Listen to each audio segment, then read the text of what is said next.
This is Three Beards Media. Real talk, no filters, no scripts. From sports to culture, we say what others won't. Turn it up, lock in, because it all starts right now. Live from the AKC Andrew Downs Studios and powered by Revelton Distilling Company.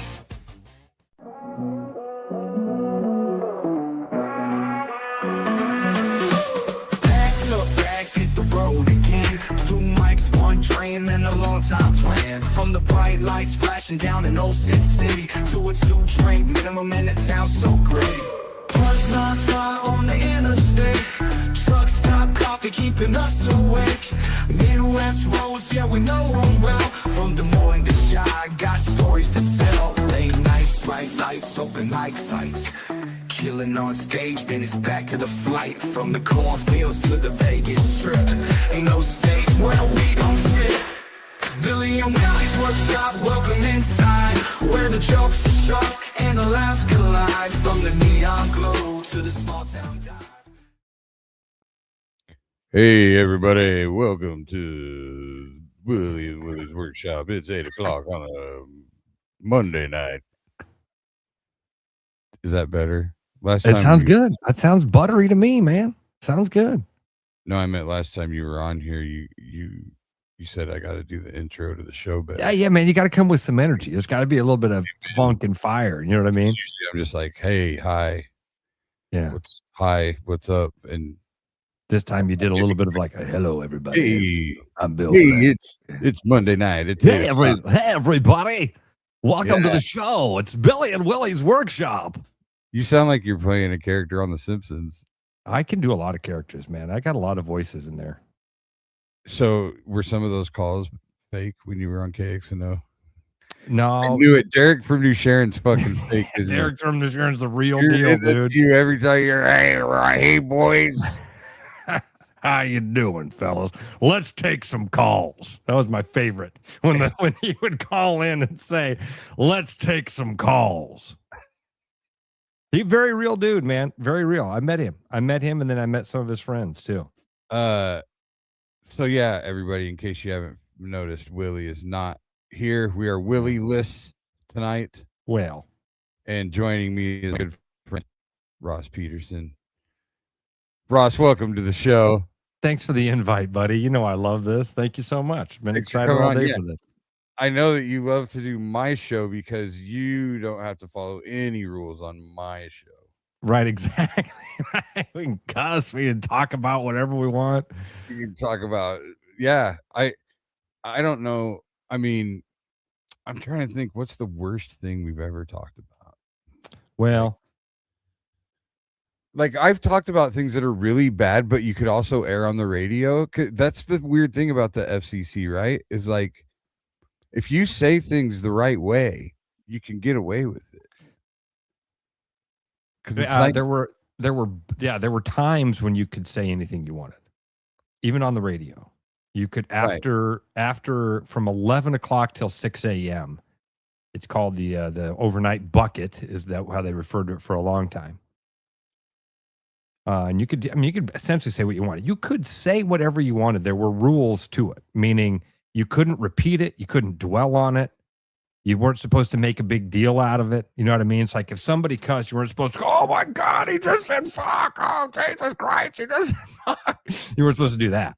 But you if were just supposed to move on. You just didn't, you yeah. You didn't have to dump it. I had a clip for a long time when I would train people. In fact, I bet when I trained Andrew Downs, I bet I played this clip for him. It was Keith Murphy from Sound Off. And it was when Kyle Orton had lost his starting job to Rex Grossman. Rex Grossman was hurt, came back.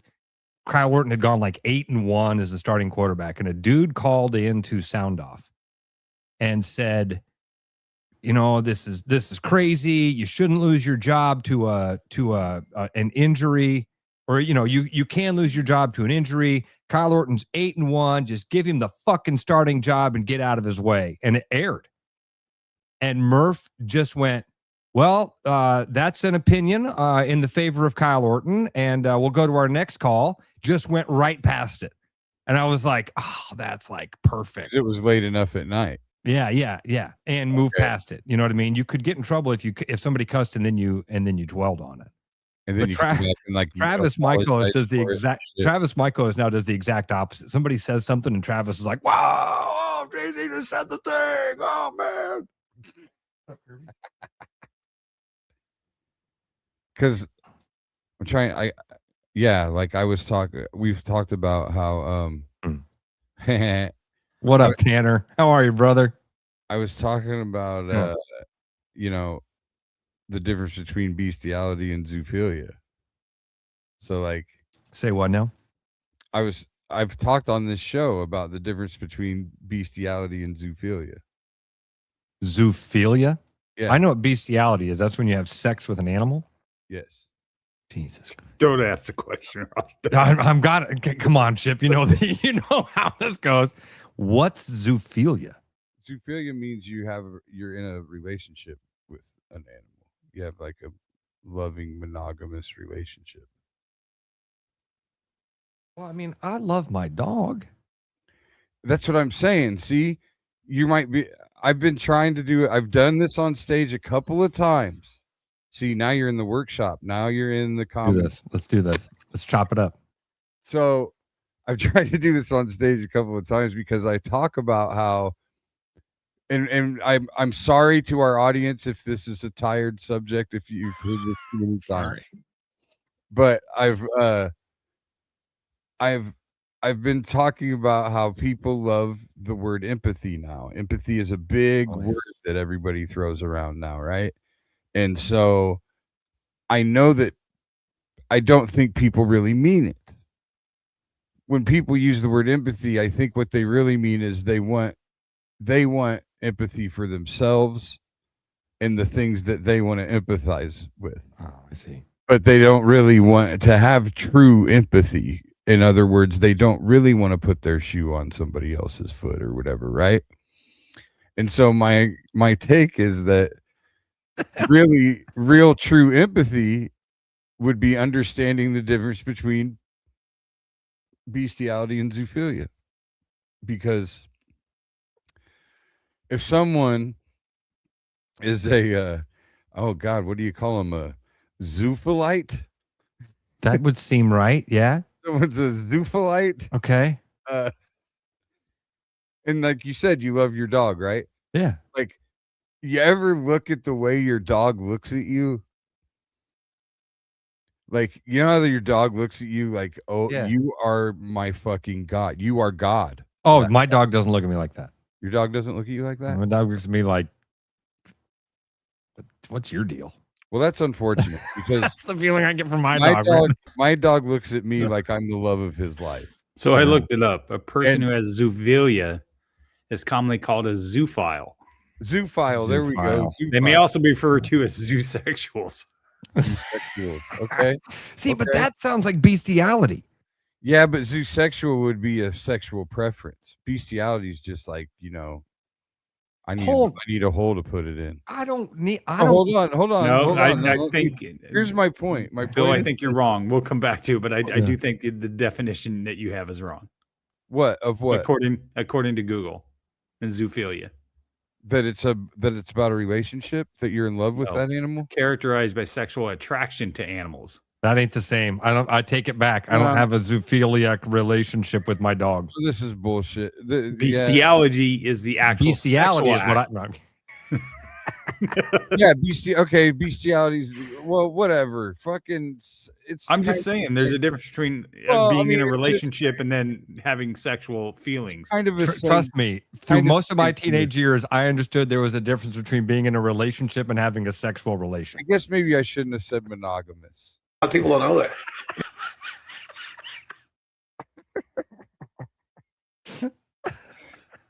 The point is this, Chris and Ross.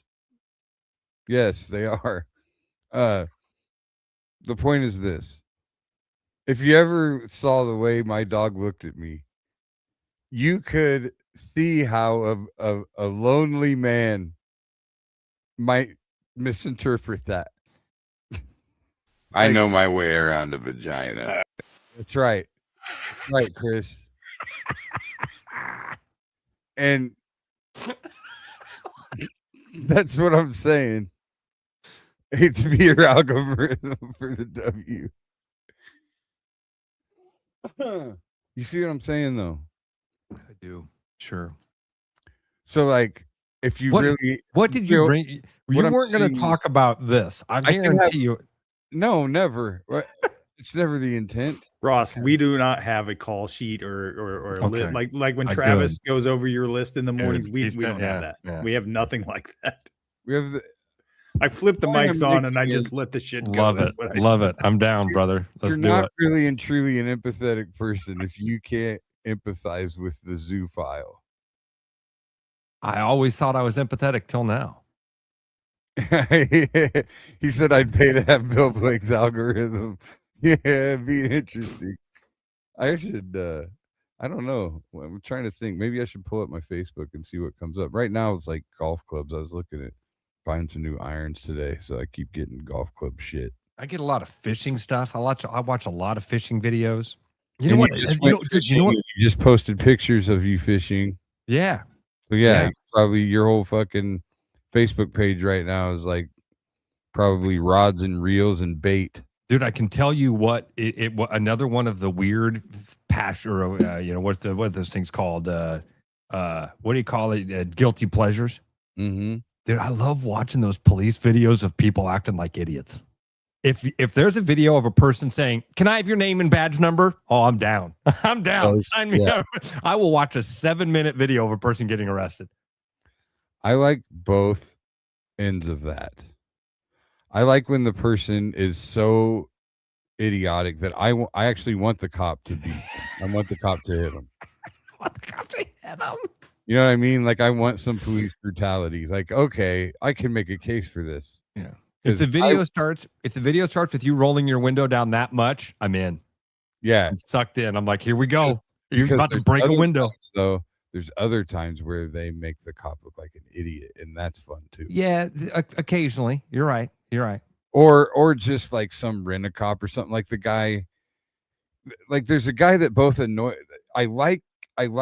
Sometimes I like what he's doing, but he also annoys me at the same time because he's being provocative on purpose.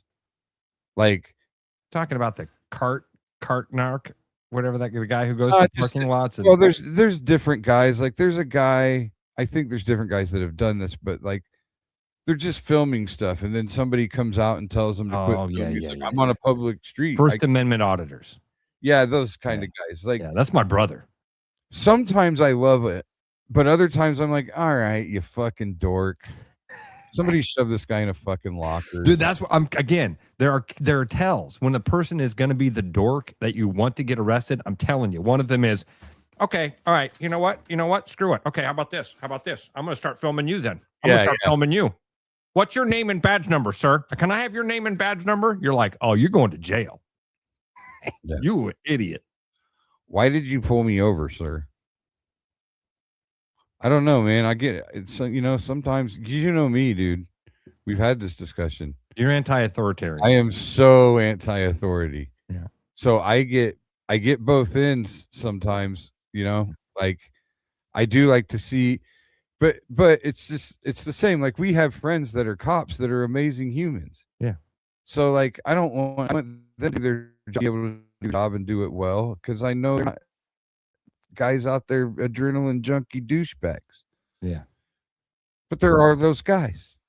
There are. And I like to see those guys get their comeuppance. There are cops that shouldn't be cops. That's for sure. You know what the worst part about cops is? They're people. Yeah. They're human. Maybe we should have Terminator cops. Maybe that's where AI is going. They're coming. Don't worry about it, buddy. Your wish is about to be granted. Yeah. They'll all look the exact same. No, they'll probably look like dogs, and then you'll just get turned on by them. They're gonna look like robot dogs, and you're gonna be like, oh, take me to the dog pound. Hey, come to daddy. That sounds like a good gay porn. What's that? Pound puppies. Yeah. That might be when we play. Are we playing that tonight, Chris? Oh, of course we are. The game is what's the name of the game again? I'm so sorry. It's country singer, baseball player, or porn star. That's right. That's right. I got a whole list. I'm great. More often than not, the porn is gay porn. Oh, okay. In there. And we've ran into a couple guys I'd probably fuck for $1 million. They're that good looking. A lot of people don't know that. A lot of people don't know that. But I would be gay for $1 million. Do you remember the right. Actually, I think I'd need more than $1 million now, but like the idea you're doing so well that now it's over $1 million for you to not that I'm doing so well, it's just that the economy has changed. $1 million ain't what it used to be. $1 million ain't what it used to be. The gas prices have really escalated. Yeah, so I'm gonna need a little more than $1 million to give up my gay virginity. So, like, do you guys use former players? Because like the one that popped into my mind was the former Twins pitcher Boof Bonser.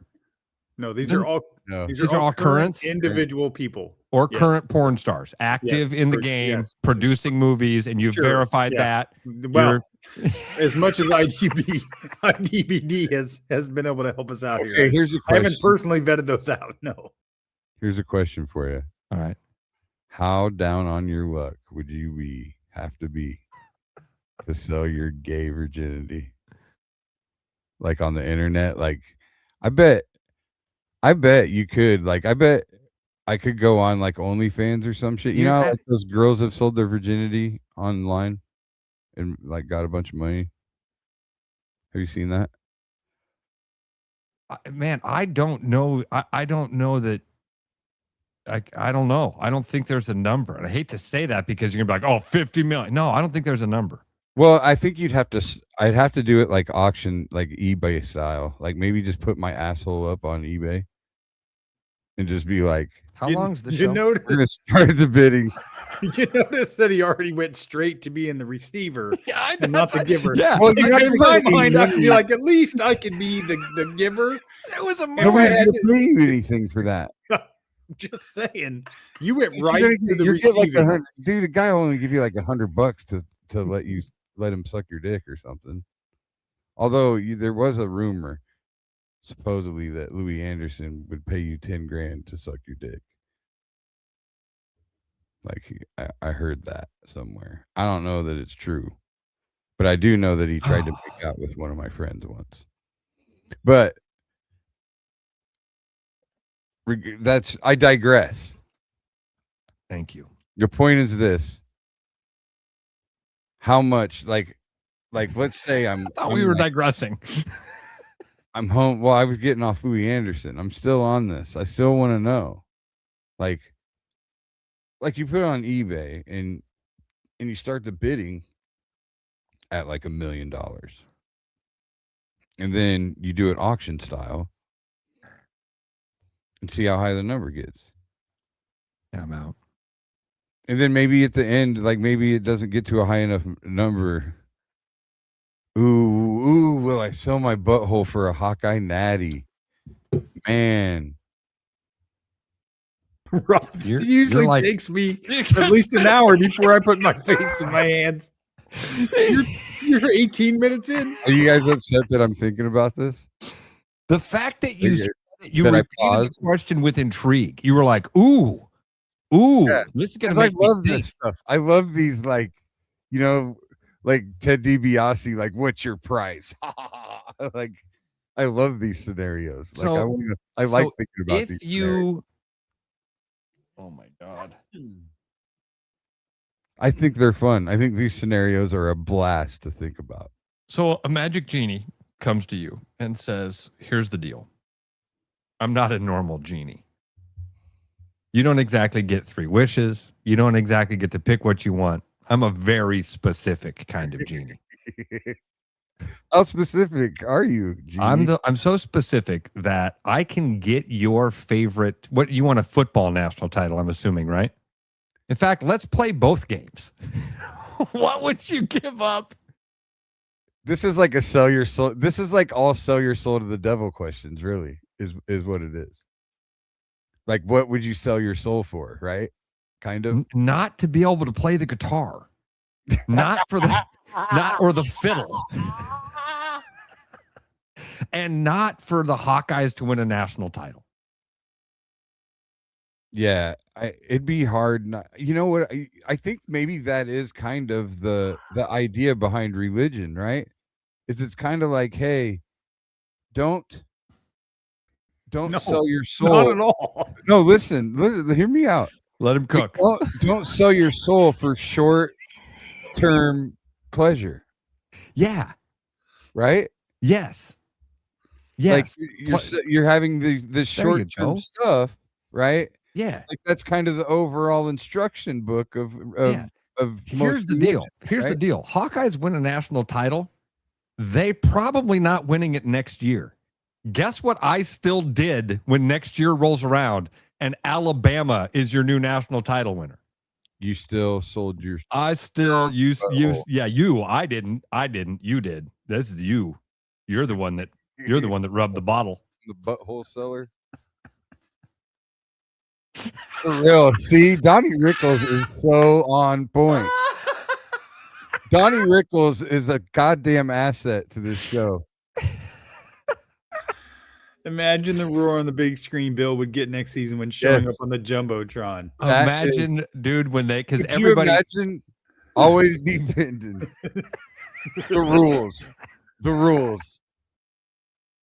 He's right. Like they show, like we win the Natty, and everybody. Here's the deal, because this is a wrinkle to it too. Everybody now knows, like everybody knows, we won the national title because of Bill's sacrifice. And I never have to buy a beer in Iowa City. This is the press conference I want to see.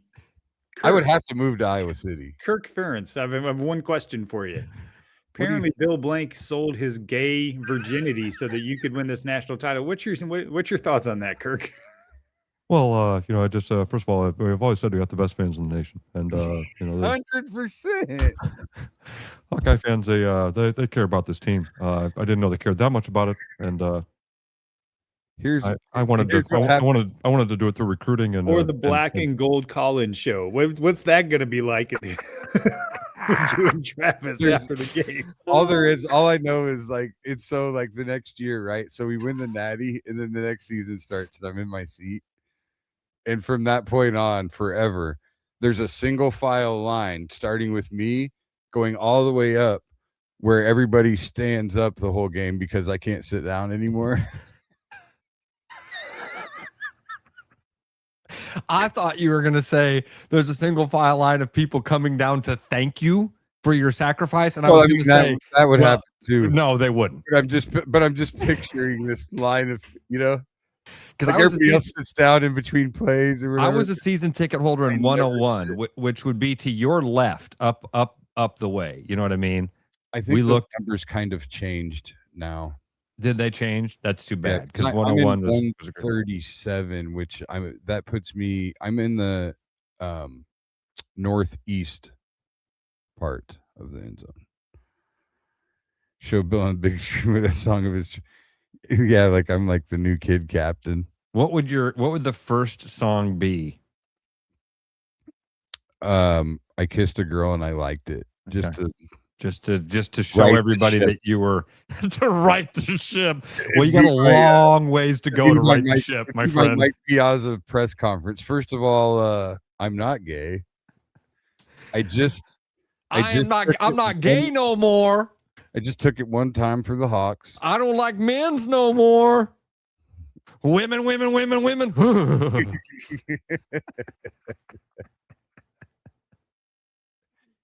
Listen. There's a lot of straight guys out there that are getting pegged right now. All right, so then let's talk about that are wearing strap-ons. What would you part of their regular sexual activity at home? What would you give up for a basketball national title? Maybe I'd let him finger bang my asshole for basketball. You've done that for free. Shut up. No, I mean like for real. Oh, I can really get in there. Yeah. Not like just, tip of the pinky stuff from some chick. I'm talking about like raw.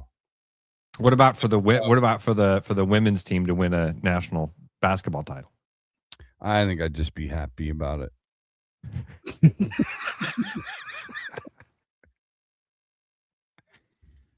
I don't know. It'd be like giving something up for Went, I guess. Like, God, that sounds so shitty. Like, because I do watch most women's games. I love it.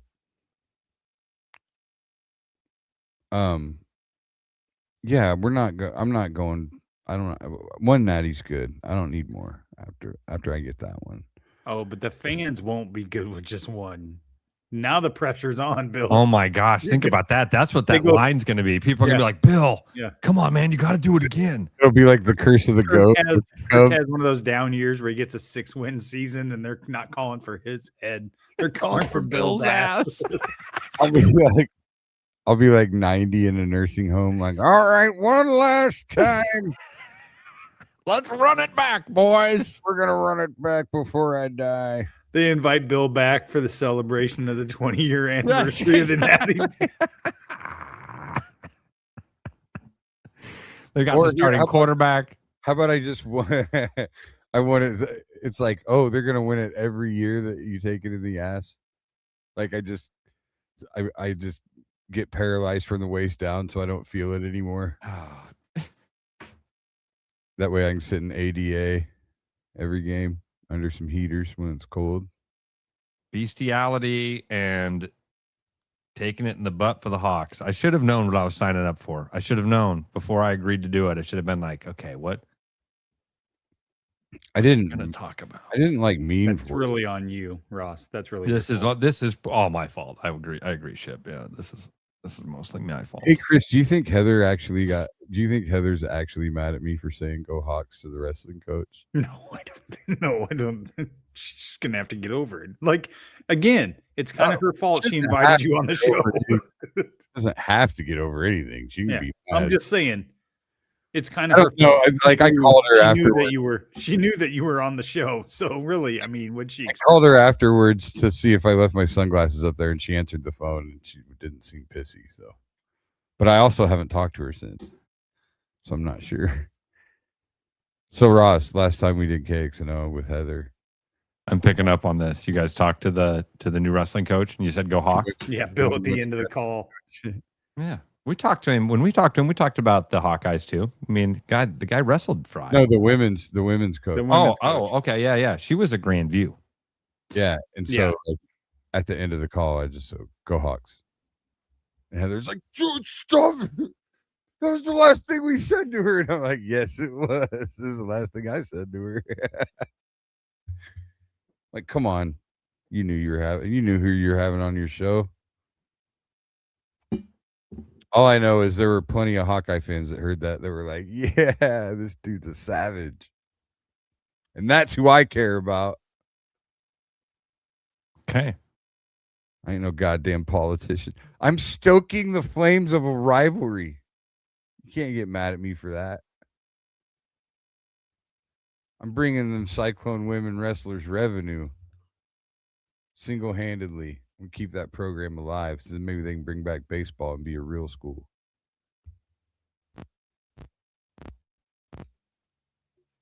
He's just trying to bait me. I'm ignoring him. Baseball's long gone. That's whatever. Move on. Yeah, they should have Anyway.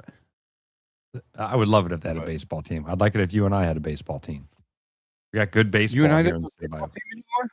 Nope, you and I got rid of baseball. Anymore? No. Oh, I didn't know that. Nope, I was the only Division I baseball program in the state. Damn. That's weak. I mean, it's hard though. It's a shitty time of year for college baseball. I mean, we're the only state in the country that plays high school baseball in the summer. Hey, I have an update of Bill's outfit when he first at the first game back after he's given up his gay sexuality. Oh my God. So, because he's how did you do that so fast? Just or is that a real photo of you, Bill? Is that yeah, I you? pulled it from his Facebook page. Yeah.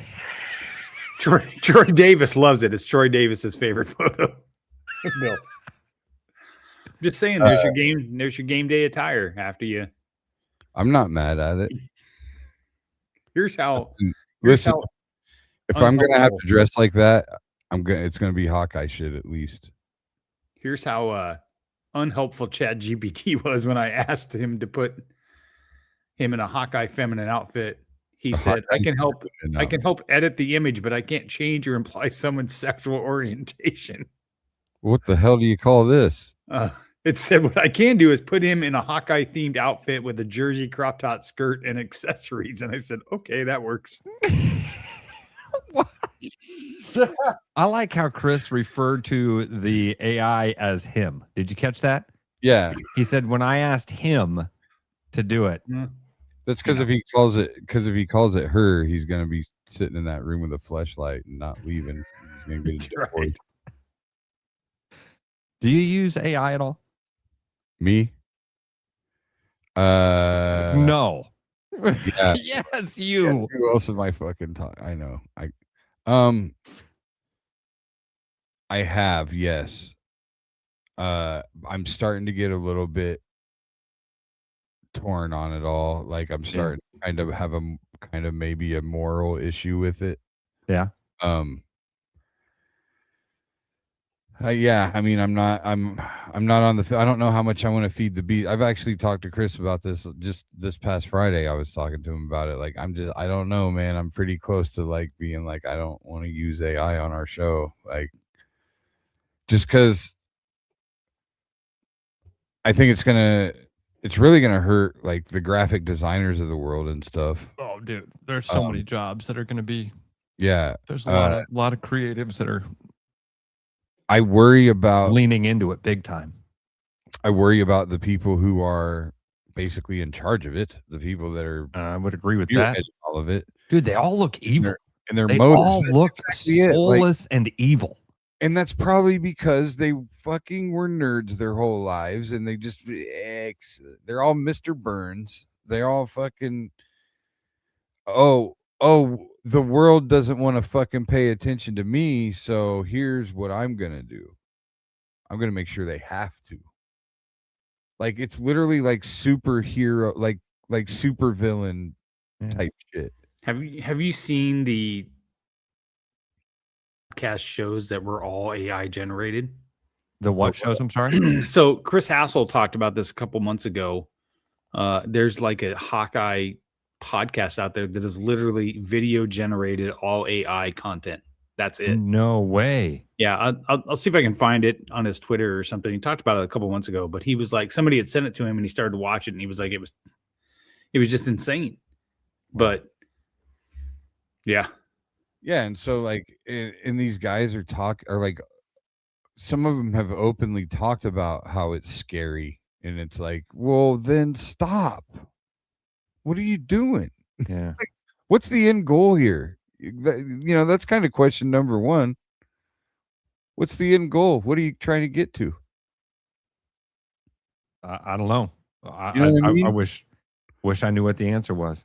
I mean, has anyone some sort of interdimensional portal? I don't know. Yeah, I mean, really, what are you trying to get to with this? Are we trying to actually be the Matrix, where we're just these floating bodies with things poking out of our heads, and we just think we're living a life? Bill, have you seen the Are dude we already doing that? Have you Ooh. seen the dude online that talks about how bad AI is? Have you seen this guy? Yeah, like shown me this. The constantly. guy I did the thing for you. I did the thing in your basement that one day of, hey, I'm going to go for a run. Can you, Shipley? Have you seen this guy? This kid that like blows up AI. I have not. I oh, dude, here, I'll just show you real quick. Can I do this real quick, Bill? Yeah. All right. Hey, I'm going to go for a run. Can you time my run for me? Just let me know when you're starting, and I'll keep track of the time for you. Once you're done, just let me know, and All right. I'll let you know how long you were out there. All right, I'm going to start my run right now. Are you ready? Yep, I'm ready. Go ahead and start, and I'll let you know once you finish how long it took. Enjoy your run. All right, I just got back from my run. Can you tell me how long I was out there running for? Of course. Just let me know the exact time you started, or if you tracked it on your watch or phone, I can calculate it from that. Oh, see, didn't even do it that time. But the last time I did it, it was like, yeah, good job, Ross. You ran for 20 minutes and 19 seconds. You're like, what? We were having a conversation at this conference today. Yeah, I just picked up on that. And this guy said he did a test and he went to ChatGPT and he said, I live X number of blocks away from the car wash. Is it faster for me to drive to the car wash or walk to the car wash? And it calculated how long it would take him to get in the car and drive in the car and get there and so forth, and how long it takes to get in and out of the car. And he said it would be quicker if you walked. But of course, it totally missed the point that you were going to a car wash. Yeah. Right. Yeah. The other one I did for Bill the other day was, which month has an X in it? And it's like February. Yeah. What? Oh, anyway. Where there was something about, God, what did I see? Like there was something had 3 R's. Yeah. A strawberry. Yeah. That was, I did that one for you too. How many R's are there in strawberry? And it says there's 1 R in strawberry. Yeah, and it just keeps or no, it says 2. And you're like, it's like, I can understand why you'd think there are 3, but there's only 2. Trust me. And it's like all cocky about it. It's like condescending. I'll use it sometimes. I'll pull the transcripts from these podcasts, especially the ones that I don't listen to and aren't on. I'll pull the transcript and then have AI can like summarize it for me so I can put it in the description or whatever. And I will do it for the shows that I'm on. And I will perfectly say, please read the transcript and analyze it and give me it down. And then it will do it. And I'll be like, it didn't read the fucking thing at all. Yeah. And I will go back and say, you didn't read this at all, did you? And I'll go, nope, sorry, I didn't read it. And then it will give me the stuff that I need. And I'm like, well, you cheating motherfucker. Yeah. So now it's using AI. AI is a fucking teenager. That's what I'm saying. Now it's just learning how to do shortcuts. Like it's just another human. Say hi to Bill. Audrey's waving. Hi, Audrey. Yeah, that's fine. Plug your fan in. Yeah, that's fine. See, now that's a good mic. That didn't pick her up at all. Yeah, that's that noise cancellation device that you use. Oh yeah, yeah. You gotta. I'm telling you, dude, get a different board. I think that it might be your Rode. It might be that 1985 analog board that you're using. Dude, this was state of the art when I bought it. Like, yeah. So was a 20 disc CD changer at one point, dude. It's like not even 10. My brother had a high speed dubbing cassette recorder. That thing was state of the art. Dude, I think cassettes were a step backwards from 8-tracks. No. You couldn't fast forward or rewind an 8-track. Yes, you could. And it actually stopped at the next track. That's why I thought they were better. I don't remember that. Yeah. I don't remember 8-tracks. I thought you just had to listen. No, 8-tracks, you could like... That was probably just my dad who wanted to listen to all of the Oak Ridge Boys. Yeah. He's like, you shut up. Dad, can we go past Elvira? You shut the hell up and you listen to bum bum bum bum bum bum mow mow. Hi-ho, silver, away. My oh God, there was a. Oh no, it was Elvira. We used to. Me and my sister used to. There was like this movie in the 80s, the early 80s, that was like a country. I feel like we Rhinestone Cowboy. Rhinestone. Rhinestone Cowboy. It was Rhinestone was Sylvester Stallone and Dolly Parton. Is that who that was? Okay, all right. I was thinking it was John Travolta. I feel like it was Dennis Quaid playing a country singer. But doesn't ring a bell to me. Anyway, one of the songs was like, "Oh, Amanda," and it's kind of reminded me of Elvira. But I just remember me and my sister when we were kids, we'd go, "Amanda, I love you and you love me, so dookie on you." That's how we sang the song. Do you have any songs like that with your brother? Songs that we changed the words to? Yeah, you just made up and just... Man, none that I can think of. No, none that I think. Your brother's how much older than you? 4 years older than me. So you weren't in high school at the same time at all. No. He graduated, then I was a freshman the next year. See, my sister was a senior when I was a freshman. Okay. But it's still kind of the same. Like, I think we had similar things at that time because my sister was horrible to me then. And your brother was pretty horrible to you then, too. Yeah, he beat the crap out of me every day, dude. Every day. He would do things like my brother did the typewriter to me. You know what the typewriter is? He would sit on my chest. And I mean, we'd fight and he'd beat me up. And then he'd get to the point where he was basically in what we would call a full mount. You know what I mean? Mm-hmm. And then he'd sit on and he would thump me in the head like a typewriter and then smack me in the temple to get the return. Thump me in the head and then smack me in the temple. That's a good one. Yeah, I loved it. My sister would hold me down and pin me down and hold my arms down and drop like spit. Yeah, I had that happen. Brad would sit on my leg and fart. You'd feel his butt cheeks vibrate. I hated like legitimate. I didn't like my brother for a long time, and I've told you this story. Yeah, I had the same. My sister, like her and I fought until I could win. See, you had, with it being an older brother, you probably never could beat his ass. Dude, he would let me, like, he would say, all right, you can put me in any hold you want. And then you say when to start. Yeah, and he'd still... It's got my ass kicked. He just beat you till you cried? Yeah, right. I made him cry a couple times. I I punched him in the nose once really good and then hit him with a lost his mind on you, didn't he, after that? Hit him with a bat one time, and that made him cry.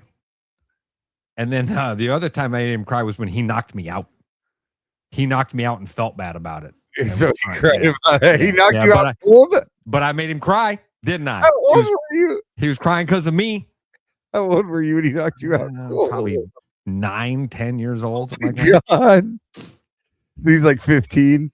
Knocked me at our grandparents' house in Burlington. I remember coming to in my uncle's bed, and he was like, "Ross, wake up, wake up." I was like, "Yeah, you crying like a little bitch right now." No, I didn't. No, I was like, "Oh, yeah." Knocked me out. You're like, "Oh, and you were there, and you were there." It was a lot more like that. It was a lot more like that. Yeah. Hit him with a bat one time. He came in and woke me up. He was eating a Rice Krispie treat, and like I was laying in bed, and he came and laid next to me and was like, "Oh yeah." I was like, "Quiet it!" And I jumped up and I grabbed my bat that was next to my bed, and I went running at him, and he ran into the frame of the door and thought if he was in the frame of the door, I couldn't hit him. And I came like right over the top and hit him like here, like scraped his head and hit his shoulder. And he started crying and he called my dad. My dad owned a hardware store at the time. And he called me. Your dad wasn't there. The dad wasn't there. And he's like, "Ross hit me in the head with a bat." And my dad goes, "What'd you do to him?" Yeah, he knew. There was a dent in my sister's bedroom door and at my parents' house for years before they replaced it. From me trying to hit her with a bat. Because what would happen is she would like beat me. She would get me to where I was losing my mind. Yeah. Like she'd pin me down, that claustrophobic shit and like whatever. And so once I started losing my mind, she'd run away. And one time she's running away and I chased her with a bat. And she shut the door just in time. And I put a big asshole in the fucking door with the bat. And I would have hit her right in the head. Like I would have maybe killed her. Like that's how mad she would get me, right? Yeah, I didn't swing that hard. Oh, I swung with everything I had. I wanted to kill her. I was so fucking mad. And then there was I was a lot better with the glove than I was the bat. So we'll just leave it at that. But like your dad said, like, what'd you do to him? I remember one time we were fighting, and my dad sat us on the couch, made us sit on each end of the couch, and like just chill, like calm down or whatever. And after about 30 seconds, I stood up and just fucking kicked her in the face like as hard as I could. And my dad just went, "Ooh."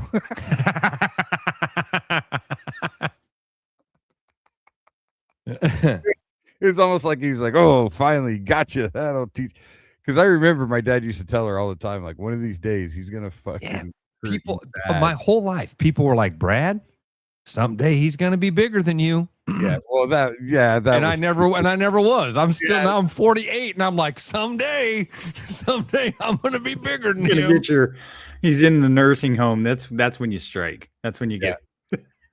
They used to tell me that about my little brother too, and I'll still kick the shit out of him any day of the week. Yeah, they were all my uncles. They were all like, Brad, I'm telling you, one day you're gonna regret all this. It's like they didn't understand you were born of the same genetics. That it was gonna stay right where it was, most likely. Anyway, ever squared off against your old man? Me and my little brother have had different dads, so like my little brother's taller and leaner than me, but anyway. No, I didn't ever square up with my dad, Chris. I didn't either. My stepdad, I did. Way too tough. Way too tough. He was a boxer in the Golden Gloves. He boxed in the Navy. He fought in Vietnam. That's probably a smart idea not to do that. 3 tours in Vietnam. Dude, I'm such a wimp. And he's like, my dad's the dude that goes to city council meetings and demands people's resignation. You know what I mean? He's that guy. Yeah. I'm not kidding. We've had this conversation. Your dad and my dad probably were a lot alike. He's a man's man for sure. Yeah. I don't like.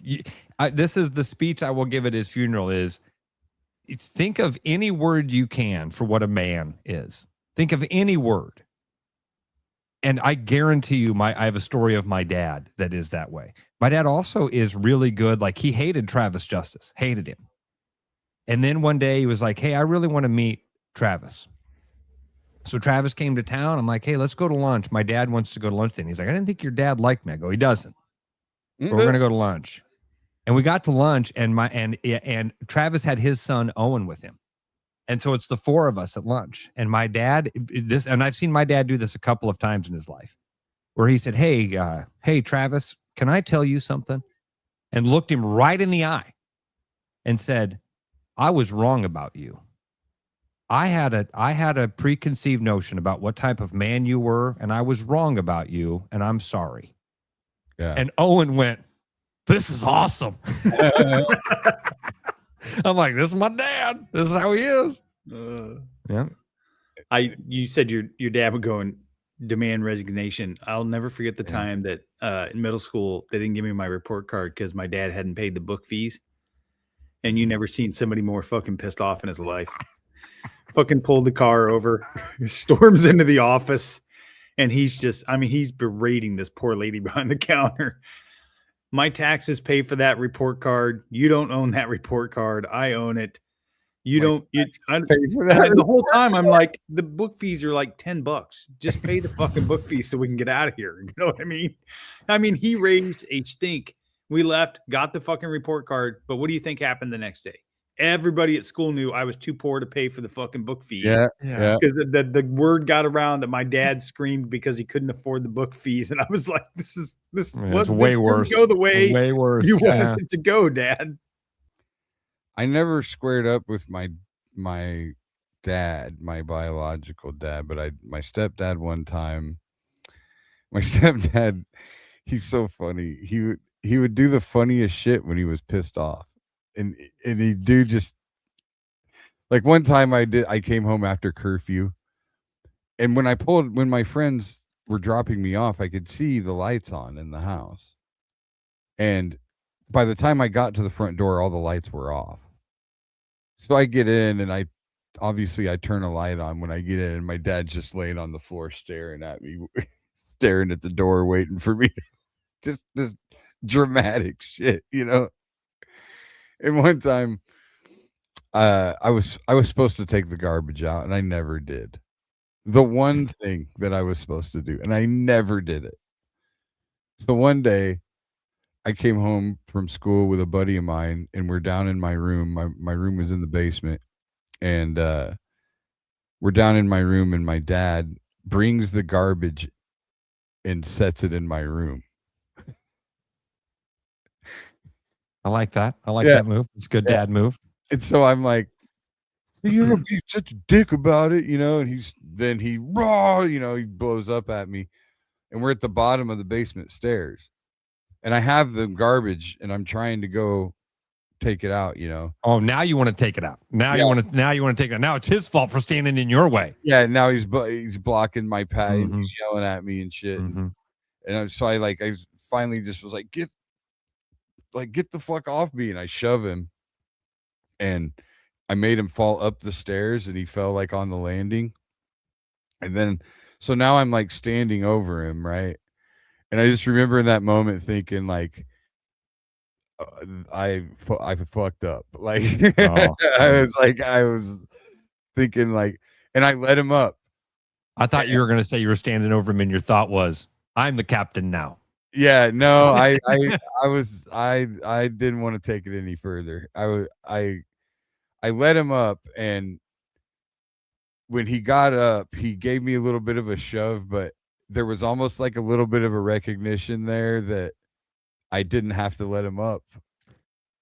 You know what I mean? Like, but not that anything good would have happened out of it, but like it was almost like some recognition that like he knew that I knew that I fucked up, and I let him up. You know what I mean? Like, so that's the furthest that ever got. It kind of similar. I got into it with my dad at freshman in high school. We had moved to Phoenix from Des Moines, and I was fucking miserable. I hated it. It was so bad I wanted to go live with my sister, who I hated. That's how bad it was in Phoenix.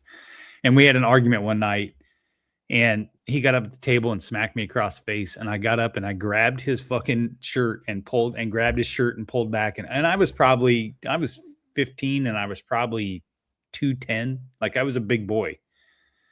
And I just remember him going, "Go ahead, hit me, be a man, hit me, go ahead." He's screaming at me. And I go, "It'd be a pity." And I let him go. And years later, he said, I'm not joking. I was ready to grab a lamp. I mean, he's like, I was a little afraid you were going to swing, but I'd have fucking took you out if I had to pick up a chair or something else. It's so funny. One day, me and my brother and a friend of mine were driving back from Iowa City after a football game.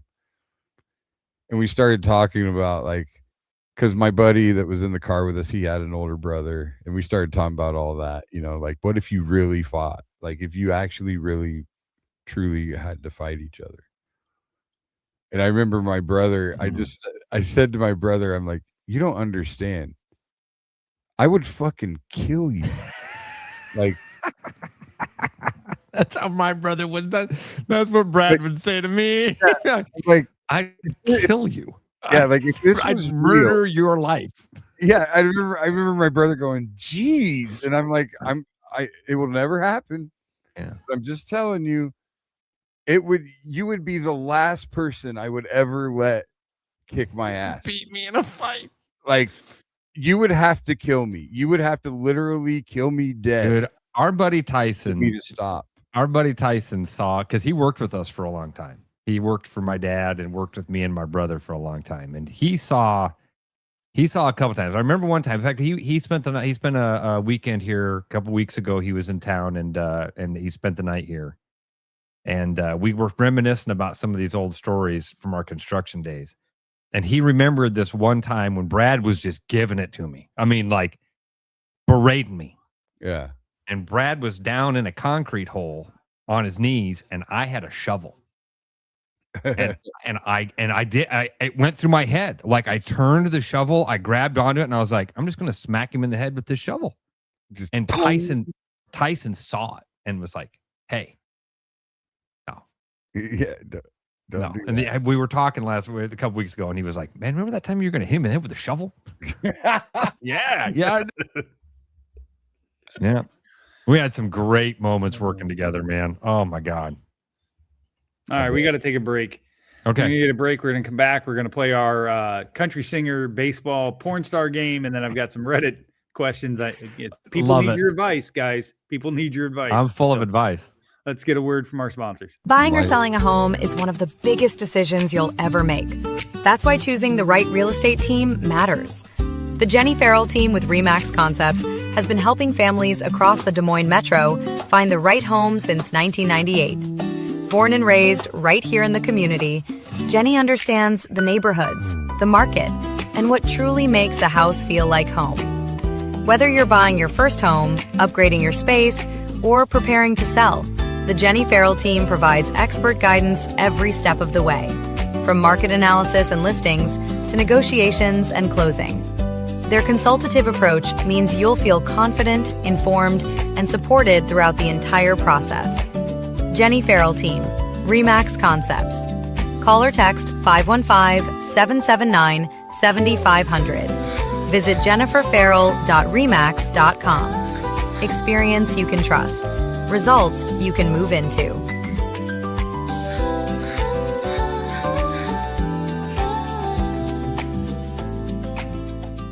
Right here in Iowa, we don't mess around when it comes to food. Creasman Foods is raising the bar on frozen pizza. Bold sauce, loaded toppings, and crust that actually holds up when you grab that second slice.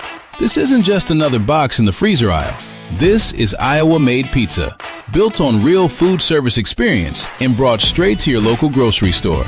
You can find Creasman Foods at Hy-Vee, Fairway, and other local retailers across the state. And if you don't see it, ask for it by name. Because if you're already buying frozen pizza, you might as well buy one that brings serious flavor to the table. Creasman Foods, Iowa-made. Big flavor, no shortcuts. In the heart of Des Moines, one name stands above the rest. Step inside, where tradition still matters. Warm, familiar, unmistakably Iowa, where every guest is welcomed like family. Service that's personal and never rushed. Fresh starts made daily. Iowa beef, hand-seasoned. Guided by fire, built on flavor. Served with pride. A bar as bold as the menu. Featuring the old-fashioned we're known for. A place that stays with you long after the night ends. Iowa Beef Steakhouse, 1201 East Euclid Avenue, Des Moines. Steak done right. Gentlemen, let's be honest. Finding the perfect gift for your wife or girlfriend isn't always easy. You want something thoughtful, stylish, and unique. And that's exactly what you'll find at Styled by JJ Boutique. Julia Bradshaw and her team strive to be your go-to boutique for casual, boho, and chic clothing and accessories, helping women elevate their style one piece at a time. Located right here in Johnston, Iowa, Styled by JJ brings trendy, high-quality fashion that boosts confidence without breaking the bank. So, if you're looking for a gift that says, I get you, instead of I tried, head to Styled by JJ Boutique. Because nothing makes her smile like feeling beautiful. Styled by JJ Boutique, where style meets confidence. Visit our Johnston location or shop online at styledbyjjboutique.com. Not every animal gets a fair shot. But that's exactly what Animal Lifeline of Iowa is here to change. Since 1986, they've been stepping in for the ones who need it most. Injured, abused, orphaned, and special needs cats and dogs across Iowa. This isn't just a shelter, it's a lifeline. As Central Iowa's only no-kill shelter dedicated to special needs animals, they provide life-saving care, rehabilitation, and the opportunity for every animal to find a forever home, no matter how long it takes. But here's the deal. They can only save as many lives as the community supports. So get involved. Donate online. Hit up the Animal Lifeline thrift store, where every purchase fuels their mission. Or, better yet, find your next best friend and adopt. Because every tail wag, every purr, starts with someone like you.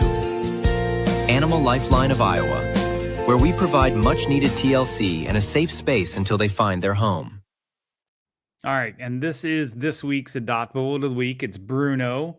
Bruno is 4 years old. He's a mixed breed of some sort, and he's been at the shelter for over a year, and he's looking for his family. So Bruno loves all people, especially children. He loves to be with his people, wherever they're doing. And he is very selective with dog friends, but he can be with dogs. So here's what Three Beards Media is going to do. They're doing a $50 adoption right now for any adult male or any adult dog at the Animal Lifeline. If you go pick out Bruno and adopt him, Three Beards Media will pay your adoption fee. So let's see if we can find Bruno a home. He's been in the shelter for over a year. So it's time for him to blue eye. Look at that. I know, eye, right? It's just beautiful. If you're a single dude, that's the way to get a girl right there. Yep. My Jackson boy was a bi eye. I love that. You're single right now. Go get Bruno. Take him to Gray's Lake. There you go. Done. Chick All right. magnet. I couldn't ever let my dog be a chick magnet because I can't clean up his shit. Huh? I pay somebody to clean up my backyard every week. What? I can't clean up dog shit. It makes me puke.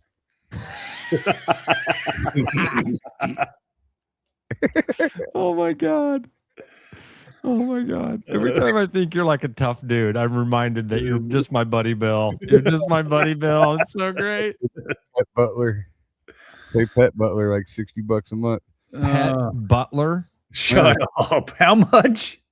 $60 a month. It's like $10 a week. It's worth every fucking penny, dude. That might be worth it. That's not a lie. Oh my That might God. be- Tell me you went to North without telling me you went to North. It's $60 that's- a month. That's like No, I $10 mean, a week. It's gone up. It was like 50. But still, like Still not $10 a week. well, sometimes there's 5 weeks in a month. No, there's not. There's never 5 weeks in a month. Never. There's more than 4 sometimes. There's always more than 11 times out of the year there's more than 4. I say that to say that sometimes there's 5 of one day, right? Yeah. They come every Tuesday. So sometimes there are 5 Tuesdays. Okay, that's fair. Okay. Right. All right. Yes, fair enough. Jesus I'll give fuck. you- Sure. Every now and again. Yeah. All right. Anyway, so yeah, so it's like what? Fucking 12 to 15 a month. Or Yeah. whatever. That might be worth A week. That might be worth it. Yeah, 12 to 15 a week. Worth every penny. All right, here we go. This is our weekly game of By the way, there's more than one service that does this. I'm not the only person in the world that We're well aware. we're not We're well aware. we're not judging. Country singer, baseball player, porn star. Here we go. Option number 1, Brady House. Brady House. House. Yes. Country singer, baseball player, porn star. Brady House is a baseball player. He's a pitcher for the Phillies. You can't give too many details. Brady because he House. has to be- I totally made that up, by the way. I have no idea if he's next one. I'm going to do that with all of them. I'm going to act like I know who all of them are. I haven't clicked on it yet, so I'm waiting for Bill's. I'm going baseball player. Brady House is an American professional baseball third baseman for the Washington Nationals. He That's what made I his said. debut in 2025. Yep. Washington Nationals third baseman. There you go. All right.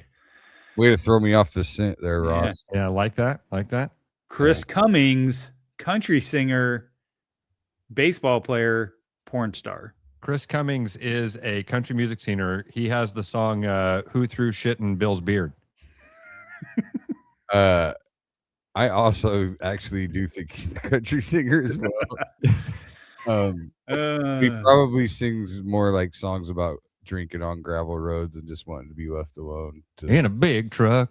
Chris on a Cummings, gravel road.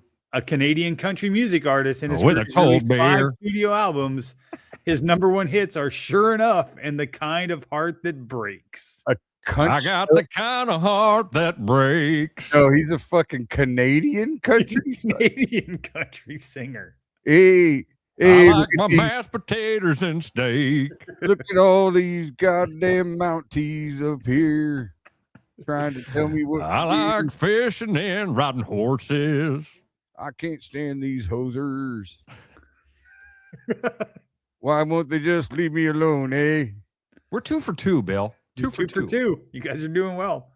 Guess what's next, though? Darren James, country singer, baseball player, porn star. Oh, Darren James. How's Darren spelled? Darren. Okay, normal. No- Yes. Yep. Darren James. I like this little piece of strategery Ross has implemented that I never thought of, is asking how they spell their name. Yeah.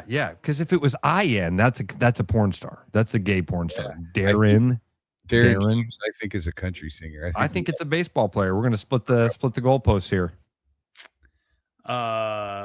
Darren James is a gay pornographic actor. Damn it. From such famous titles called Interracial Gangbang, There Will Become Number 13,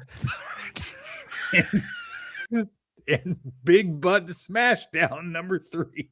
Oh, Big Butt Smashdown. That was a good one. I remember. I haven't seen 3. I didn't know. His well-known. Yeah, I didn't know that became a franchise. I remember Big Butt Smashdown 1. His well-known characters in Two Pricks and a Chick and Ride Dat Black Pole. Ride Dat Black Pole. I feel like Darren James might be a black gay porn star. He is not. Oh, he's just a white guy taking the black pole. Yes, he looks quite feminine. This game got real uncomfortable real fast for me. I don't know why. Where's the picture, Chris? Where's the picture? Yeah, we always get a picture of the porn star. Yeah, hold on. What? Oh, yeah. Yeah, hold on. Got to get a picture of the porn star. Always. Very important. A second here. Darren James. You really missed the opportunity with the IN thing. DAREIN. That's how Darren should be spelled. Right. Yeah. Darren. There is Darren. Oh, no, it's not. Yes, it is. Gonna play the. Don't hit the trailer. Don't play the trailer.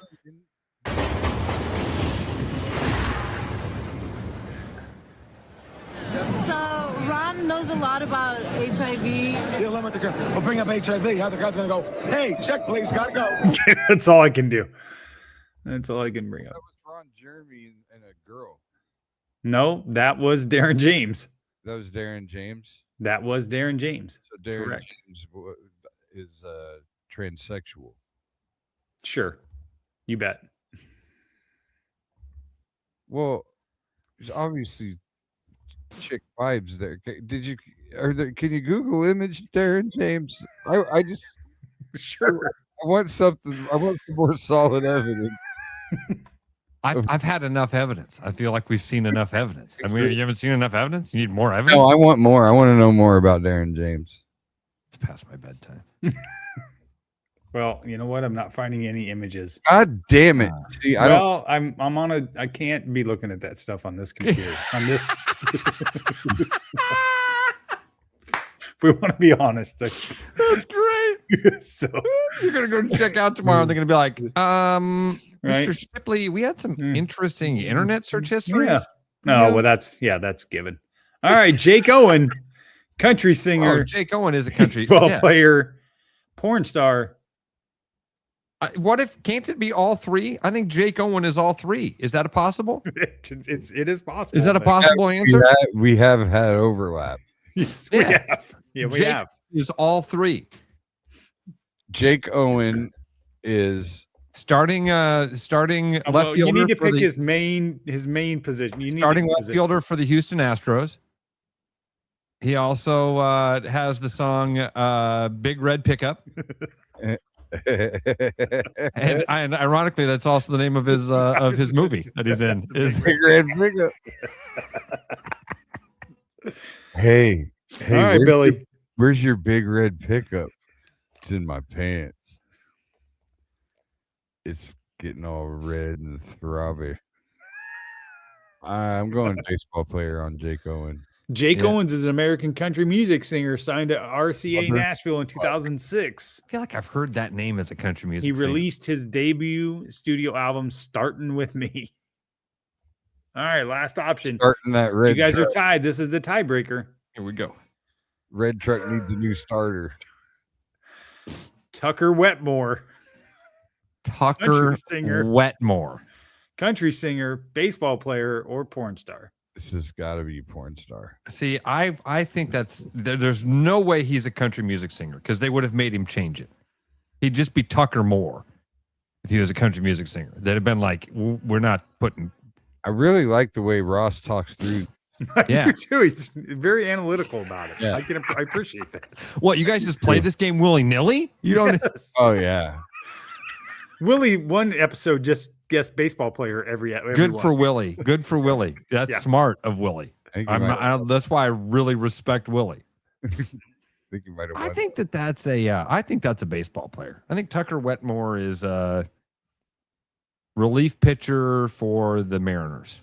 I think Tucker Wetmore has made movies such as The Thunder Down Under. Tucker Wetmore, an American country music singer and songwriter. What? After an injury ended his football career, Wetmore turned to music, moving to Nashville, and he released a string of promotional singles called "Kiss My Ass," "Another Shot," and "She's Trouble." Hell yeah. That's 3 country music songs right there. 100%. Okay, All right. So I got a text here about Darren James. Okay. Born Darren Keith. So yes. So what? 62 years old. Born Yeah, in what did you say? Did you say 52? Is that what you just said? 62. No. That's not right. Then we've got the wrong person. Born February 25th, 1964. That's what I'm saying. That wasn't the right person. Let me look it up on my Gained phone. I can notoriety. look it up on my phone. I don't think any of this is a good idea. I'm Gained just gonna say notoriety it. after he contracted HIV and infected 3 pornographic. You know what? You know what? You're right. He was black. There you go, right there. That's him. He's a goddamn AIDS peddler, that guy. Oh, we had a white woman. Donnie Rickles. I have a Darren James rookie card.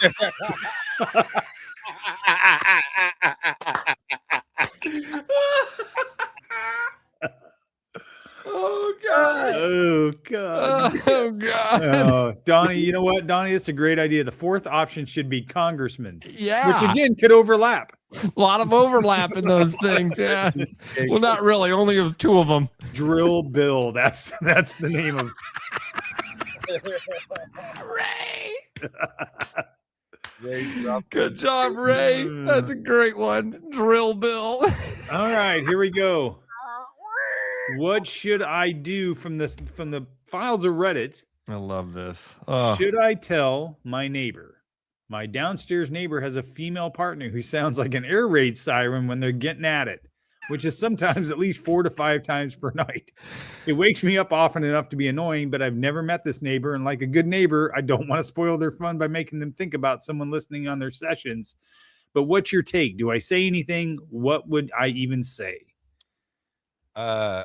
I think what you should do is just jerk off really loudly when you do it. See if they can hear you jerking off, listening to them. Maybe that'll chill them out. One time there was this comic I know, this friend of mine, his name's Chris Maddock. He's a great comic, and he's a really funny, fun hang. And we went through hell driving together, and we ended up at this bar in St. Cloud, Minnesota after the gig. And these two, it was a St. Cloud, it was a college type bar like gig. And this couple was hardcore making out at the bar, like almost having sex, like dry humping, basically, like really going at it. And so I was like, watch this, and I just put my hand in my pants and made it look like I was jerking off. Sat right next to him and just stared at him and just pretended like I was jerking off and watching him make out. And he was in the corner just falling down. He was like grabbing people and pointing, look at this. Like, and all they like broke character for 2 seconds. Just like looked at me out of the corner of their eye and then just I went back. Went right back into it. Yeah. It's fucking awesome. I don't know what I would do in that situation. There's a party that would want to go Forrest Gump, and like the next time I saw her, just go. Yeah, right. Well, your mom sure does care about your school. Boy, your mom sure does care about your education. I don't know. I don't know how I would handle that. Here's the deal. They know. Like, it's not 100%. Yeah. His thing of like, I don't want to embarrass them. I don't want to. They know. I feel like it's like a siren for an invitation. Like they're making it that loud that they want somebody to come down there. They want 2 dicks and 1 chick. Yes, 100%. Darren James style. Yeah, they want some Darren James action. I had a roommate Minus for a while. the That we thought he was hurting girls. We were like, dude, I think we got to go in there. I remember one time I stayed at a friend of mine's place when they were in college in Iowa City. It was I was at their house. It was at their apartment. It was when we beat Kansas when Kirk Heinrich and Nick Collison were freshmen. We played Kansas in Iowa City, and we beat them. And I woke up the next morning at my buddy's living room, and they had a roommate that I didn't know, and he's in there with his girl, and I could hear him just but I just remember like very brief, and then her just going, already.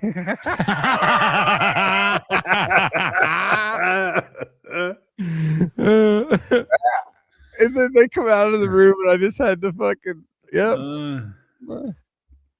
oh, it was fucking great. So yeah, I say you just fucking jerk off, or do like what was the movie with Stanley Bob Bruce and Darcy Bob Bruce? 4 Keeps. It was 4 Keeps. Molly Ringwald, pregnant Molly Ringwald. Remember that in the 80s? Nope. At one point, like her boyfriend, like they're staying at her parents' house, and her boyfriend starts jumping on the bed and hanging off the ceiling. Oh, Darcy! Oh, like so their mom thinks they're having sex. I'm saying do something like that. Just do it back is my point. Do something loud back. This person said there is zero possibility that they're aware that they aren't noisy and enjoy the aspect of it. I've met people who like to have really loud sex in close proximity to people, and apartments and hotels are good for that. There's a lot of ways to tackle this, from ignoring it to leaving a note to the door to addressing them directly, and just be prepared for the possibility that they may not care or they may ask you to join. They don't care. I guarantee it. They don't do care. Not. She knows how loud she's being. Yes. Is this a male or a female? It didn't say. Wouldn't it be horrible if it was the man? Yeah. She opens up the door, and the fucking dude's just going, She's pegging him. Yeah. He's just getting pegged. All right. Question number 2. James. This is fun. Question number 2. Again, these people need our help. How should I tell my fiance that I got my side chick pregnant? Oh, don't. How should I tell? I've been in a loving relationship. This is what cracks me up. I've been in a loving relationship with my girlfriend for 4 years, and we're soon to be married in August. Problem is, I just recently found out that the girl I've been seeing on the side's gotten pregnant, which is a major inconvenience. She swears it's mine, but I'm still praying it's not. I have no idea how to handle this situation because I don't want my fiance, obviously, to be angry with me. Jesus Christ. How pregnant? I mean, is there... What? Is there a level? Of pregnant? Yeah. Yeah, like beyond abortion pregnant? Well, let's just assume that... I don't know. I'm just saying, like, you know, if she's only a few weeks pregnant, you got to talk her into getting an abortion. Obviously, if you want to keep your fiance. Like, I think what's your goal here? Is your goal to keep the fiance and get married? This is the point. You don't want here's the thing. We're missing the point of it is you don't want the fiance. If you wanted the fiance, you wouldn't have the side chick. Well, yeah, you're being all like for real about it. I'm being for real. You're the one who says they should kill the baby. Wait, Yeah, you're like I'm giving, being real. yeah, you're giving like real, like like psychological. So what I would say is you tell the fiance, hey, this is a bad foot. We aren't even getting married. We're not getting married. I've been fucking somebody else. Yeah. You ain't the one. Yeah. I think this person has a very good comment. You should convert to Mormonism and just tell them they're sister wives now. That's a really good idea. Or assert your dominance. Tell your girlfriend the side chick's moving in, and there's going to be a few new additions on the house. Assert your dominance. These people obviously live in the manosphere. John Burns, I thought she was you on. John, what's that line from Major League? She bet me $1,000 that she had a better body than you, and I had to prove her wrong. I had to fight for your honor, honey. I had to fight for your honor. Oh, what a bullshit! I have a much better body. What a great movie! You know what became sad to me about that movie is when I figured out that they copied a lot of it from Bull Durham. Really? We've had this conversation. Oh, I'm unaware of the similarities. I guess I've seen both movies a lot. Full of shit. Think about it. Really? How am I? Yes, we've had this conversation. You don't think that it's a somewhat of a ripoff at all? Really? You got the fucking Mexican voodoo guy. The guy that speaks Spanish that does the voodoo. You have that in Bull Durham, right? What with the guy that remember that Puerto Rican guy? Jose's girlfriend put a curse on his glove, and he's okay. So you got and they go, oh, what are you, some kind of witch? He's like, yes, a switch hitting witch. He's putting the cross on the bat. Remember? Yeah. I know Pedro Serrano well. Yeah, Pedro Serrano was the voodoo guy in Major League, right? Yeah. Then you have the wild pitcher that throws hard but can't control, has no control, right? And then you have the love story between the crafty veteran down on his luck catcher, about to go out with the bad knees.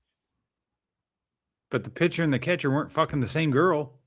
Or trying to. No, I mean that's a twist. There are some similarities. I hadn't thought of some of those similar storylines. Each one have a shortstop in it. I could see where you could make that connection. I remember the part with the baseball and the bats. Yes, right. They were on a road trip. They wore hats. Oh, Bill. They went on a road trip. No, they lost a bunch of games and then came back. Yeah, somebody hit a home run. I totally could see where you'd make the connection. Dude, it's a ripoff. He fucking hates me right now. I love that, Chris. That's good. All right. It is.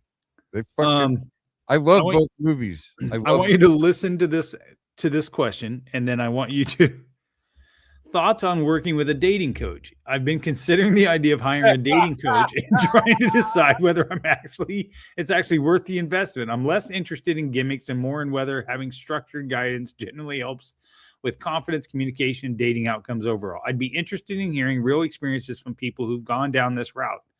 I don't want to hear your experiences. I want to hear, if you guys were hired as a dating coach, what advice would you give as a dating coach? All right, I got a basic one here that I think applies to everything and everybody and you can have a conversation with anybody using a formula. There's like a hack. There really is. There's this thing you can remember, this mnemonic device, Ford or form, FOR, and then the D or the M, they're interchangeable. You can have a conversation with anybody. If you first start with family, that's the F. Where are you from? Tell me about your family. Tell me about your kids. Family. Second thing, occupation. What do you do for a living? What do you do with the majority of your day? You leave your family and then you go and you do what? Tell me about how you got into that. Tell me about how long you've been doing that. R, recreation. When you're done with your job, what do you do? What do you like to do? I like to go fishing. What do you like to do? M or D is either motivation or dreams. What do you want to do? What is the thing if you once you've got enough money and once you're done, what do you want to do? Where do you want to see? What's your bucket list like? You can have a conversation with any person following that method right there. Tell me about your family. You got to listen. The most important thing of all this is you got to listen when they're talking, right? You got to understand it and engage in it. But there you go. That's my advice to you on your dating thing is. Russ just sounded like one of the coaches on Love on the Spectrum telling some fucking autistic kid how to be. And what happens when they ask you a question? What do you do? Yeah, I swear to God, that's what that reminds me of. Exactly what that was. Because this person that started a Reddit thread asking this question right away, it's just like, okay, just don't be you, it sounds like. Like, just figure out some other fucking personality to go to this date with, because obviously you fucking suck. Bill, have you ever had an actual like pickup line that you used? No. I've used anti-pickup lines, like, to prove a point. Damn, bitch, you ugly. That sort of thing. Like, what do you? Like, so there was a girl. This was in college. There was a girl that a friend of mine was like hitting on, and he had zero game, and it was just painful. I mean, painful. And he kept talking about her shoes. He was like, "Oh, are those Airwalks?" You should have went family occupation. Do you have the brown shiny ones? I remember him asking. He went right to the M's and D's. Come on, dude. And we're like laughing off in the corner. And God, this sounds so misogynistic, but I guess it is. But this is the part where I clipped the tape, just so we. I looked at my other buddy, and I'm like, "Watch me go fuck this girl." And I just went over and I was like, "Hey, nice shoes. You want to fuck?" And I did end up hitting it that night. Which says I know my way around a vagina. Says more about her than me, but I kind of had. The thing is, I didn't just walk up and do that. Like, I kind of had more about her than it does about me. Kind of like it. But anyway, yeah, I think this guy's toast. This is my thing. It's hard for me to relate. I feel bad because Ross. But you're his dating coach. I know. So yeah, what do you say? I don't know how to tell anybody how to be organic. Like, if you need this coaching, then you don't know how to be a person. Yeah. Yeah. You just don't even know how to be a person. You know what I mean? I really thought he was going to say the Seinfeld line. How do I teach me to be like me? Yeah. Yeah. How do I teach me to be like me? That's what I thought he was going to say. Fucking Casanova. Jesus Christ. I look like the fucking. If I put on one of Ross's shirts, I'd look like the Michelin tire man. Like, I don't. I'm not some Adonis fucking ladies man thing. It's not like that, but it's just like, dude, like dating coach, like all this stuff, this whole, like, dating is an industry. There's a bunch of people out there making money off of people being desperate and dating. Oh, okay, yeah. I see what you're saying. Yeah. And people are reading books about it, and you watch videos on TikTok and shit all the time about people. Man, listen, if you want a woman to like you, you need to do this. Like, they all tell you to play games and stuff that it's so dumb to play, because you just trick somebody into liking you. And then what happens when the real you comes out? They did a whole movie on that called Hitch. All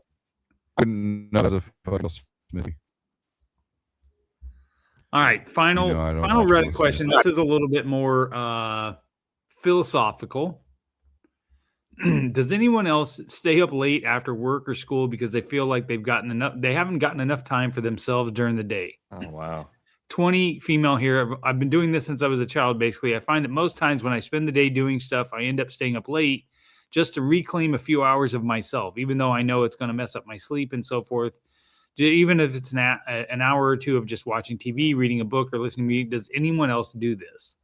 I totally do this all the time. I feel like there's times where I get up, I go to work, I've worked, and then I do a bunch of stuff around the house, and then it's time to go to bed. And I'm like, I didn't get any time of the stuff that I enjoy to do. So I'm staying up regardless, even though I know it's not healthy for me. It's Ross yawns because he's got a show to do at 6 o'clock in the morning. That's exactly right. I don't know what this is like. Here's what I would, my advice on this is being an adult. That's a shitty thing to say for especially Bill and I, who have been able to kind of carve a life out of doing stuff that we want to do. But man, I had that life for a long time. I worked in a cubicle at Wells Fargo. I was a maintenance man at an apartment complex. And that's kind of part of being that age. Is there's a portion of your life that you're gonna have to eat some shit sickles, and when you do that, then you got to go home and find you. So I don't know. I don't have any. She said she's 20. Yeah. Yeah. You got a long time. life You in front of you. Yeah. You better get that real estate license right quick. That's right. I stay up late watching podcasts and drag myself around the house all day. There you go. There you go, John. There you go, John. That's a good advertisement for us. Billy and Willie's workshop gives you a hangover, basically. That's right.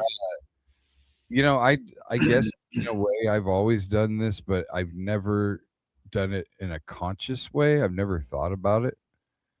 Usually if I'm up late, it's because my creative brain is just too active.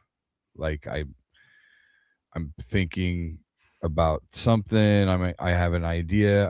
I may or may not even write whatever it is down, but my brain's just being too active. So that's usually when I end up staying up later, because I'll start a project like doing the flyers for the show, the shows that we're doing at Chuck's.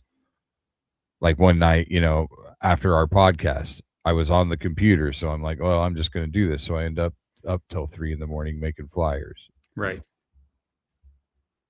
But I would never. I guess I would have never labeled it as reclaiming anything, because I always, like Ross said, I've usually spent most of my days doing what I wanted.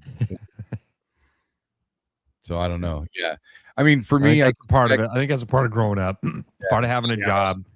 Back when I was married and had 3 kids in the house at any given time, or whatever, like that, it happened more often then because I needed that time away just alone.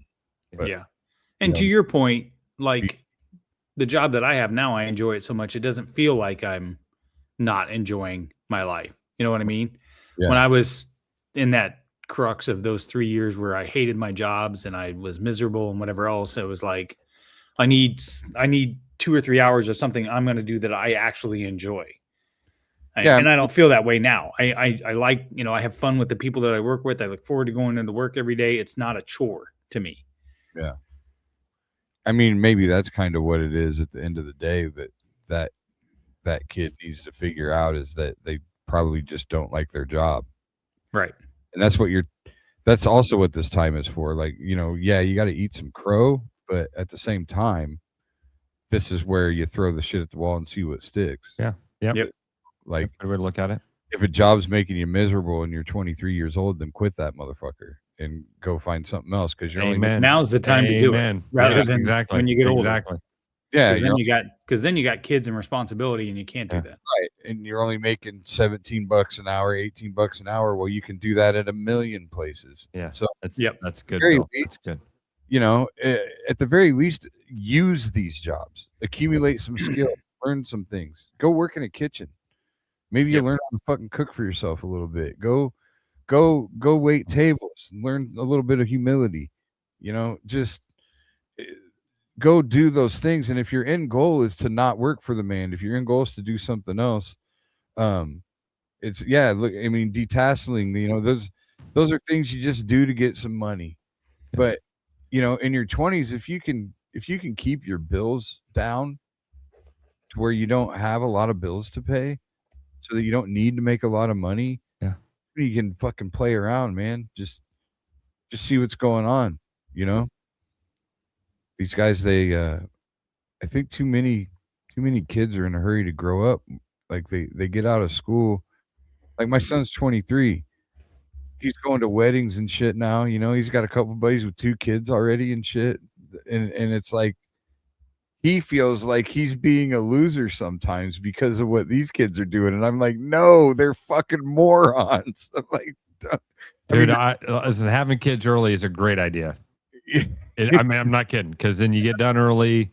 No, and I did, obviously. Yep. I mean, my son's 23, so there's 2 sides to that. Yeah. And I say it all. Yeah, my daughter's 9.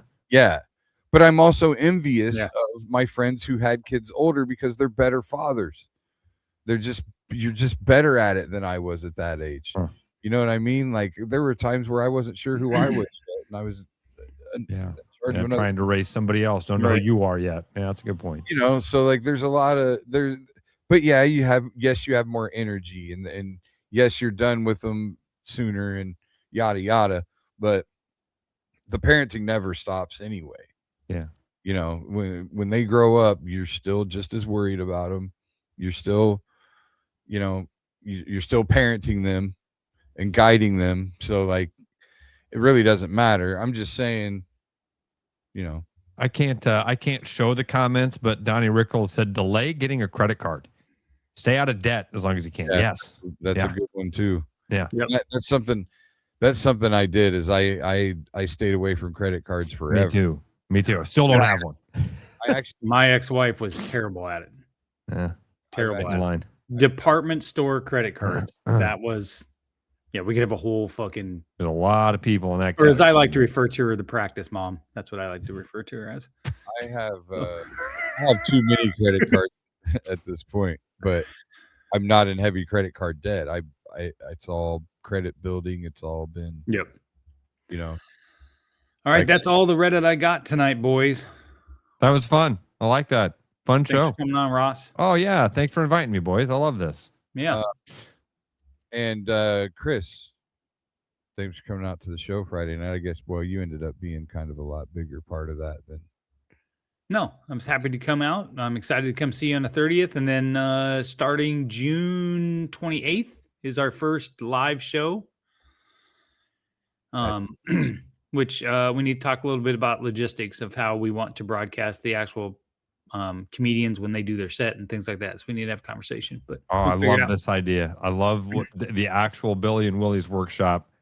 Yeah, this is wonderful. Live from Chuck's, right? Danny T's going to be on. Danny T's the first one, and then the next one is my buddy Kurt Fletcher coming up from New Mexico. Danny T had one of the best bits of a local comedian. When I used to go to like open mics and watching guys do I was there when Bill was on stage for the very first time. Mm-hmm. And I was probably there in one of Danny T's first 5 times on stage. You remember Danny T's song about titties? Do you remember that? You thought that was the best? You thought that? No, for a young comic to get up on stage, that's what I'm talking about. One of those first bits. That a guy does. You know what I mean? Yeah. That's what I mean by that. Bill, that's the stuff I loved, dude. Yeah. Way more than the polished. I went to Drew Lynch. I was at the Funny Bone the other night. We had a great time on Saturday night. I thought it was way more fun to watch guys bomb, struggle, and then finally kick it and start to get it. And see them find their gears and get their grip in the mud. That was the coolest stuff happened at Rob Rivera's comedy. What was those called? What were the Rob Rivera's comedy showcase? Comedy showcase, and it was my favorite nights ever. Were that stuff? That was a good time, man. Jailhouse Jake, come on. Nobody knows that stuff. You were one of Jared Dog's wife wrote that. The best joke that Jailhouse Jake had, his wife wrote. It was he goes, I think I've told it on the show before, but he's like, I got a new cellmate the other day, and I asked him, you want to be the husband or the wife? He said, I want to be the husband.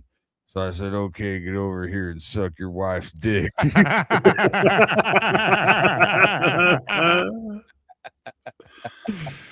Yeah, dude, I'm telling you, I bet you and I, this would be fun to do with Willie sometime, is talk about like some of those great bits that I remember guys doing at that time.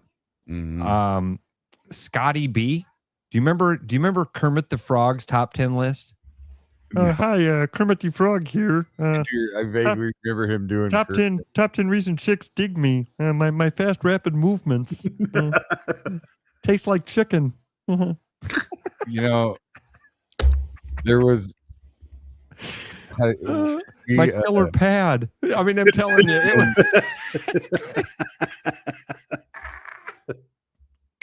You didn't know about this, Ross, I don't think. I mean, you knew about what happened to me, like the last nights of the old funny. Yeah. When they told everybody not to laugh at me. Yeah.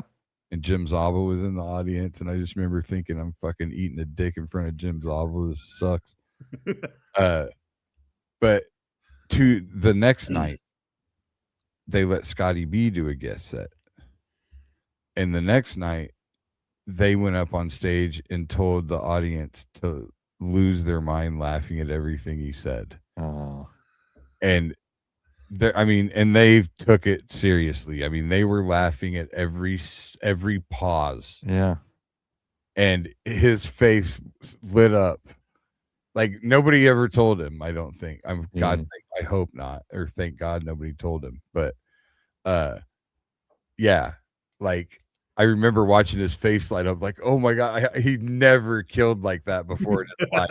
He's just fucking loving everything. Oh man, there was the avant-garde part of it. The screaming idiot. Remember the screaming idiot? Oh wait, what about Terry Karnasky? Yeah, that was the Wiley eye care. Yeah, he had a bit about the Wiley eye care. Those bloodshot eyes. When Terry's making his unwanted sexual advances at women at the bar. Yeah. He doesn't just do it through bloodshot eyes. He does it through Wiley eyes. We did that, didn't you? Wasn't that your punchline when we filmed that thing at the Funny Bone and Ross? Yeah, I get you. Yeah, we were talking. Yeah, remember that when we were filming that commercial, Ross? That was the first show, one of the second show promo we did. These are Wiley eyes when we were, and everybody was booing. There you go. He was a cab driver. That guy, I remember. He was funny. He also had a funny bit about one time when because smoking indoors had just been banned. Yeah. And he's like, man, I was just outside smoking a cigarette. It was the middle of winter, Chris. And he's like, I was just outside smoking a cigarette. It's like 2 degrees outside. And they're telling me that for health reasons, I've got to stand outside and smoke. And I'm out there smoking a heater. And I look up and some asshole comes running on a jog over the top of the hill. It's 2 degrees outside and he's running.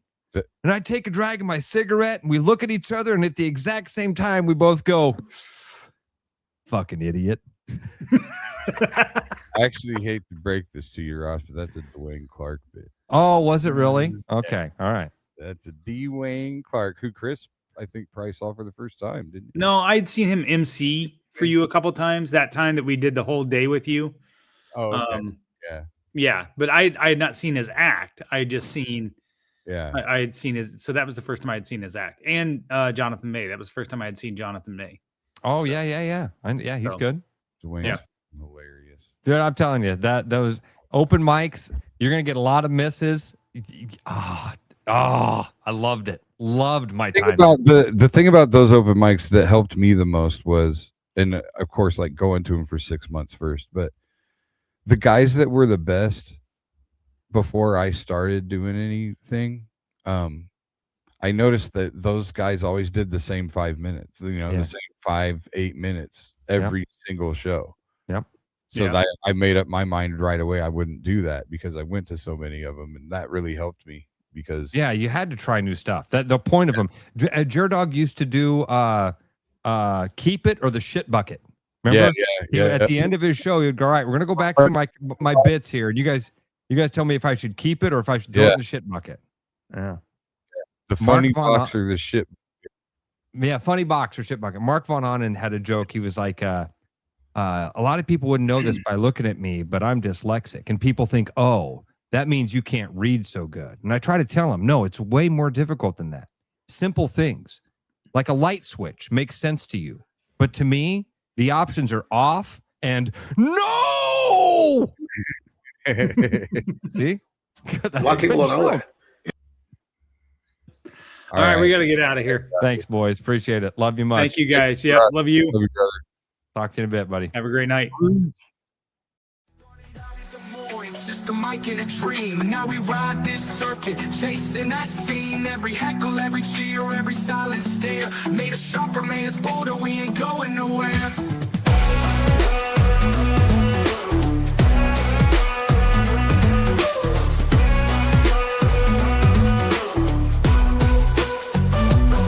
Billy and Willie's workshop, welcome inside, where the jokes are sharp and the laughs collide. From the Vegas stage to the eye of the